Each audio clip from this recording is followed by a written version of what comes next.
જ્વલે જોવા મળવા અને સાંભળવા મળતા એવા આશ્ચર્યજનક કેસ તબીબ માટે એક પડકાર સાથે આરોગ્ય ક્ષેત્રે અનેક નવા રસ્તાઓ ખોલતા હોય છે।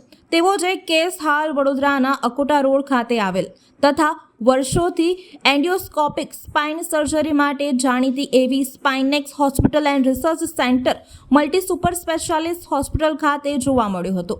મૂળ વડોદરા જિલ્લાના વાઘોડિયા તાલુકાના માળધર ગામ ખાતે રહેતા અને હાલ પાણીગેટ રહેતા શ્રી દીપકભાઈ જયસ્વાલ એ થોડા દિવસો પૂર્વે સાંજે ડોક્ટર કિરણ જયસ્વાલને ફોન કર્યો હતો અને જણાવ્યું હતું કે હું અન્ય હોસ્પિટલમાં છું અને મારો ECG કઢાવવામાં આવ્યો છે અને મને અટેક આવ્યો છે તેવું તબીબ જણાવી રહ્યા છે। ડોક્ટર કિરણ જયસ્વાલને આ રિપોર્ટ ફોન પર મળતા જ તેમણે તુરંત જ દર્દીને પોતાની સ્પાઇનેક hospital and research centre multi super specialist hospital ખાતે આવી જવા જણાવ્યું હતું, જેથી દર્દી થોડી વારમાં જ અહીં આવી પહોંચ્યા હતા। હજુ તો તે વાતો જ કરી રહ્યા હતા અને અચાનક જ તેમનું હૃદય બંધ થઈ ગયું હતું, જેથી તુરંત જ emergency response team code blue active કર્યું હતું। સતત 1 કલાક સુધી તેમને CPR આપવામાં આવ્યું હતું।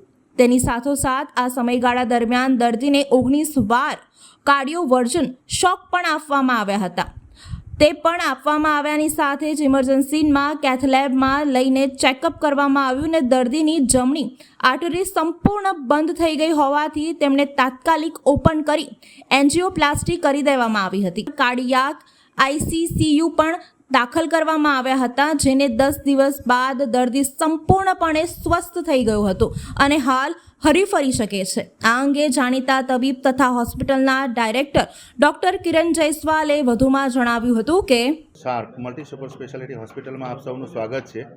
આજે આપણે એક એવા યુનિક કેસ માટે ભેગા થયા છે કે જેની માહિતી એટલા માટે આપવી જરૂરી છે કે એક પેશન્ટ તરીકે જ્યારે હાર્ટ એટેક આવ્યો હતો અને હોસ્પિટલ પહોંચ્યા પછી 20 મિનિટમાં એનું હૃદય બંધ થઈ ગયું અને 1 કલાક સુધી જ્યારે એને કાર્ડિયોપલ્મોનરી રિસિસ્ટેશન કહેવાય, મસાજ પમ્પિંગ આપ્યા પછી અને 19 વાર શોક આપ્યા પછી એને કેથલેબમાં લઈને સ્ટેન્ટિંગ કર્યા પછી જ્યારે 10મા દિવસે આ વ્યક્તિ કોઈપણ સારી ખોળખાપણ વગર, બ્રેઇન ડેમેજ વગર, હાઇપોક્સિક બ્રેઇન ઇન્જરી કહેવાય, નહીં તો ઘણી બધી ઓક્સિજન શરીરમાં ના પહોંચે, બ્રેઇનમાં ના પહોંચે તો એ બ્રેઇન ડેડ તરીકે કે બીજે કોઈ તરીકે આવી શકે છે। તો આપણા કેસની અંદર એવું કેમ નથી થયું એનું એક કારણ છે કે ભાઈ emergency response team, critical care team, cardiac team આ બધાનો એક સાથે સહિયારા પ્રયાસથી સમયસર, આમાં એવું છે કે ટાઈમલી ઇન્ટરવેન્શન જરૂરી છે કે જે સમયસર મળવાથી આ કેસ 10મા દિવસે ચાલતો ઘરે ગયો અને આજે પણ આપણી સાથે છે, ખેતરમાં જઈને કામ કરીને પણ આવ્યો છે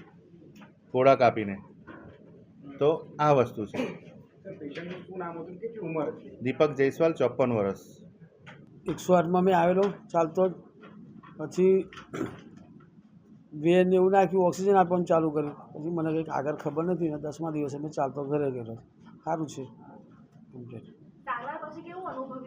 કમ્પ્લીટ સારું છે। તારે કુંભમાં મેળામાં જવાનું છે 24 તારીખે, 24 ફેબ્રુઆરીએ।